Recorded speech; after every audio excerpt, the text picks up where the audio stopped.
Episode 5 of I Got a Cheat Skill in Another World finally puts some time into the Isekai world, and we get to see some training arcs, and we get to see such a wonderfully adorable puppy. Good times, good times. Now to get into this 5th episode here, and this episode review, I will have to say that I'm not quite sure how I feel about the episode as a whole. It feels like more a filler episode, more than anything else. Perhaps that is due to it is sort of building up towards the next big arc, which I suppose is the purpose of this one. But there was nothing too much of importance happens, right? Now, multiple things I did like in the episode, as of course the highlight being the puppy, Knight. I mean, I love animals. I love all these sort of cute, adorable fucking fluffy things. They're great, absolutely great. Love them to death.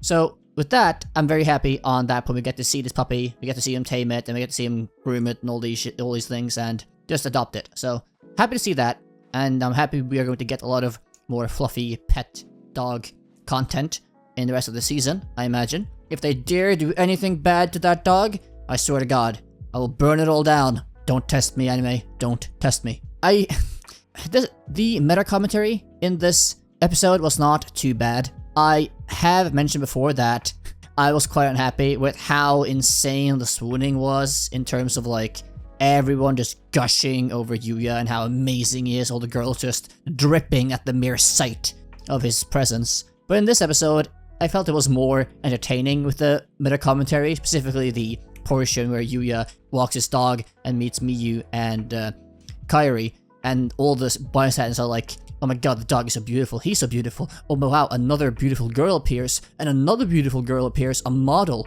oh my, I can't take it anymore. Like, it's just like so over the top and sort of stupid in a way that it's funny and entertaining, but yeah, it can definitely get too much as well. Hopefully they don't go too hard on that in the future, but if they keep it to how they did in this episode, it's fine. I'm not gonna be too critical on that. Another thing I really liked in this episode was that they really go a bit hard on this MMO aspect of the Isekai world, like drop rates, and you get these rare drops that are like cosmetic items and whatever else. That's just super like not like weird and not fitting in the world, maybe, but it's very entertaining. You know, first it gets this brush that's a rare drop from this Orc King, and which makes hair loss go away and makes fur and everything else super fluffy and silky. It's like, okay, nice job item, dude. Good luck on that one. And of course then it gets the portable bathtub, or portable bath, as the second rare drop from the deer at the end of the episode. It's like, dude, I need some of these drops in my life, what the fuck? I don't get those drops from the deer in my garden, but okay. But that's just like a very fun element that I really like, where they actually just sort of put in these more proper MMO-esque elements, with like drops that have like no real use in terms of the world, just like practical personal use items. At the start of the episode, we get maybe the only real character development, or not development, but sort of character structure reinforcement, where, you know, he saves the puppy, right, as he adopts it later on. He saves the puppy because he knows that that's what his grandfather would have done, and that's what he would have wanted him to do, to save, you know, a creature in need that would have been killed otherwise, right? So that's a nice point. I did like how they decided to do that and showcase that, yeah, I mean, he has these lessons that really has been like imprinted into him by his grandfather, and all the good values and morals that his grandfather did teach him when he was alive. Of course, you know, as is in every episode, you do get the continual Giga Chat MC wherever he goes. Everyone is just absolutely addicted to him. We don't really see too much of the real world in this episode though. Yeah, I guess we do get the scene with walking the dog and in the classroom, but I am happy we are having more time in the Isekai world, as we have like almost completely been focusing on the real world, so to speak, the past 4 episodes. So I'm happy we're finally getting to explore, do some dungeon crawling, or like monster slaying, stuff like that, leveling up. I do also love that they keep with these detailed descriptions, outside of just the rare drops and all this MMO-esque things in the anime. I do love how they write these long, detailed descriptions of all the items, which really gives a lot of context and makes me feel like really good as a gamer. It's like, yeah, you know, this is sort of like world, sort of game Isekai world menus I like, with details and all these sort of flavor text that you get often in these type of games. The instant bond, though, between Knight and Yuya seems a bit rushed, perhaps. I mean, it's like, okay, sure, the dog or puppy was rescued by Yuya, so I assume it's fair to say that, yeah, the animal would be very happy and instantly feel a connection with Yuya because his life being saved, right? But at the same time, it's like, I feel like these things might take a bit longer to develop, but then again, it did tame him using some, like, Isekai world skill, so I suppose that alters how things work. I'm not quite sure.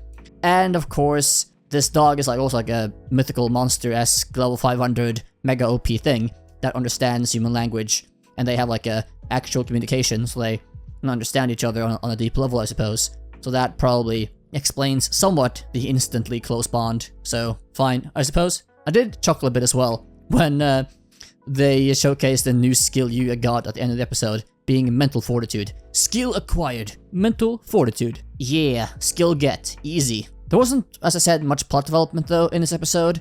It did just seem to be more a build-up episode, where they just sort of showcase things developing slowly, but then now in the next arc of episodes, we will actually get some proper plot developments, which is fine.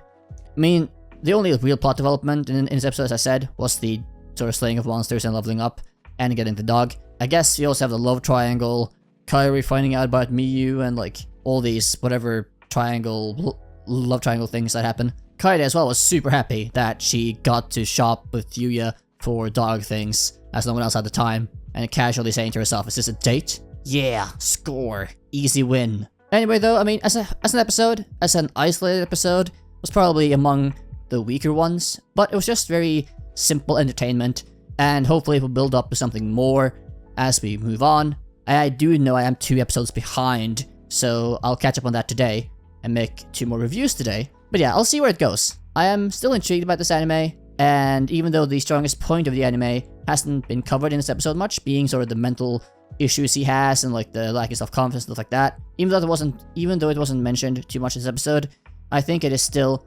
something that is very intriguing and I want to know more about as the anime moves towards the latter portion of the first season. That being said, I hope you enjoyed the video and this episode review. If you did, please leave a like, subscribe, hit the notification bell.